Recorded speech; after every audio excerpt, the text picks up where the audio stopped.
This entire situation is hilarious. It's absolutely hilarious. Especially the white supremacists who are super fucking pissed that the blacks are expressing their Second Amendment rights, which they have absolutely every right to do. These same people are so disingenuous that they can't even keep their shit straight. They can't. They're talking about, oh, we don't care about this, but then they're talking about how this guy's a criminal. He was casing, he stole a hammer. There's all kinds of BS. I mean, number one, under Georgia law, you gotta witness a crime directly to perform a citizen's arrest. And these guys didn't do that. They had no right to be performing a citizen's arrest at all. And the police knew that. Because the video surveillance was running 24 hours. And they had it right after the event. The DA worked with them to protect the white supremacists. They sat on this footage the entire time. And under Georgia code, a citizen can use force if they fear for their life, which is what Ahmaud Arbery did. That's what he did, so he had the right to defend himself against the white supremacist attackers. So what happened here was straight up murder. And on another note, the white supremacist oligarchs have clamped down even harder during this situation. And I know this was coming around the time that they were talking about the Hillary Clinton emails. But it really went down under the Patriot Act. This was another thing that they wouldn't talk about. Taking away Fourth Amendment rights, suspended habeas corpus. Now this,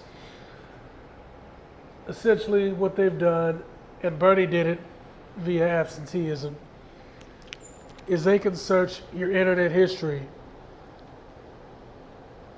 The FBI and the CIA can search your internet history. They can call up your company and search your internet history and figure out what you're doing. They don't need a warrant or nothing. They were already doing this, by the way, but now they can do it, and they don't need to trick somebody by using your information. They can just go and get your information. Hey, this is going down. You were banging kids. You're going to jail. That's it, to get you out of the mix. Because what the white supremacist oligarchs are about to do is they're about to step up the new normal. This quote-unquote new normal. See, they can't just open everything back up because we'll all forget. We'll all forget about this in like 3 months. By September, oh man, remember how crazy it was? A couple memes here, a couple memes there. This should be over. So they can't risk that. So what they're going to do is they're going to keep everything locked down until August, September.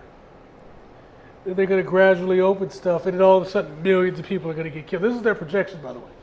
All these people are going to start getting sick again because they're probably going to put out something even worse because these are bioweapons. And then they're going to come up with another excuse to clamp down on the surveillance state because, like I said, Whitney Webb exposed the white supremacist oligarchs' buildup of this. They're already using algorithms to control society. So the next obvious step, which is why they funded Silicon Valley via the CIA, which is white supremacist oligarchs, the heads of Hollins and the Rothschilds and all these other white supremacist families. And the Rothschilds are converts. They're not from the Middle East at all. If you think the Rothschilds, you're an idiot. If you think they're from the Middle East, you're fucking delusional. If you think they're from the fucking Middle East.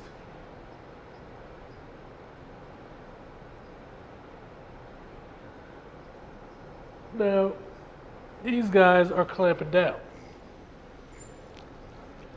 These families know that they need to lock this in. This is the perfect opportunity. They're crushing the middle class right now. 30 million people out of work. They got to solidify their gains. And the best way to do that is to extend this so-called crisis. Then they end your unemployment and all that shit. You'll burn through your $1,200 just to survive this nonsense. And then, right into a damn depression, everybody's screwed. Everybody is screwed unless you somehow luck up. or married to one of their families, and then the majority of the people are screwed. You're in this giant technological serfdom. And boom, shakalaka, it's locked in. And you know who's not going to be hurting? The white Anglo-Saxon Protestant elite. There's a lot of broke-ass Jews. And they ain't balling nowhere near as hard as the white supremacists in Tribeca. Nowhere near as hard. I know a lot of blacks people, well, Kanye West is a billionaire now. Kanye West is selling shoes. If Kanye West became a distributor of the materials to create shoes, then he'd be a threat. If Kanye West bought something like Tyson Foods or created a company like Tyson Foods and it took off, then he'd be a threat.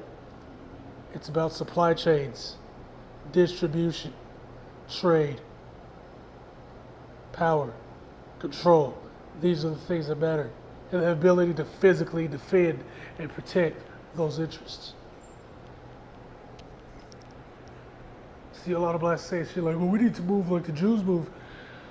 The Jews have nukes, and the Jews are white, and they're respected.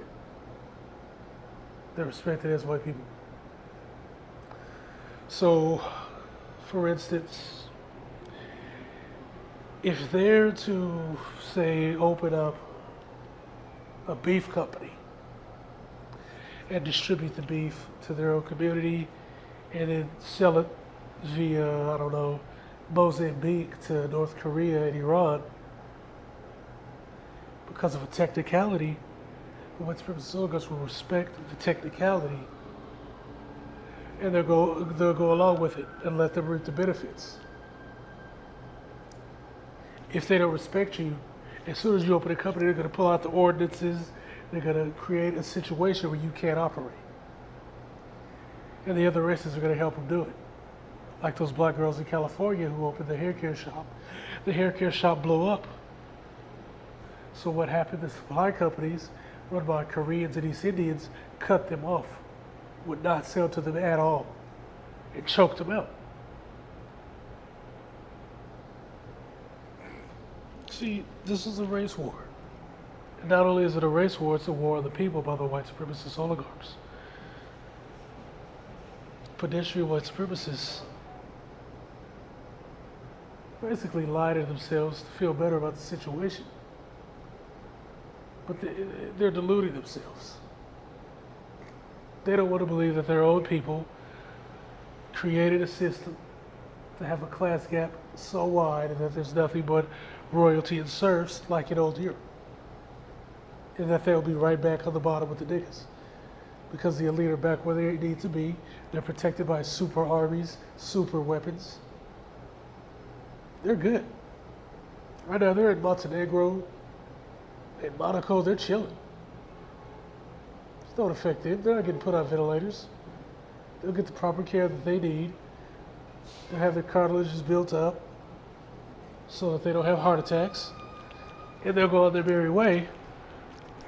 But you got nurses out here admitting that hospitals are purposely trying to kill people so they can get that $35 million or however, or was it 34 million or 30,000 or whatever. They get that money for your carcass. So they're going to stretch this out because everybody's making too much cash. So the prison's basically a death sentence at this point. And you can't talk about it because Susie Q and the gang wants you to listen to the same authorities that said don't wear a mask. The same authority that said this will blow over soon. The same authority that was colluding with China to cover up their situation. The same Chinese government that was more than likely colluding with the West to create and mutate this damn virus in the first place. Which they did. There's scientific proof, I put it in another video, that the Chinese and the American government were colluding. Harvard gave them a big old $1 billion grant to do this. So we all know this was manufactured. This isn't me making stuff up. This isn't me trying to put people in harm's way. You wrote the documents down. The documents are there. The disclaimer is nullified by the first paragraph of the document that you wrote. So there's that. So we already know what this is. We know what this is. This is locking down more power, stopping more amendments, choking out the middle class, and creating a serfdom so that there are no more threats to the white supremacist oligarch. No voting with your dollar, no voting with your fists, no voting with nothing. All you can do is peaceful protest, which we know doesn't work, and we already know how the white supremacist oligarch deals with peaceful protests. Ask the guys from Occupy Wall Street. Ask the people from the Ludlow massacre. Oops, you know, we're supposed to talk about that. Oh, it's hate speech. So yeah, there you go. This is where we're at, guys. This is where we're at. We're in what North Korea is supposed to be. We're in North Korea. Welcome to North Korea. Welcome to the Democratic People's Republic of White Supremacy.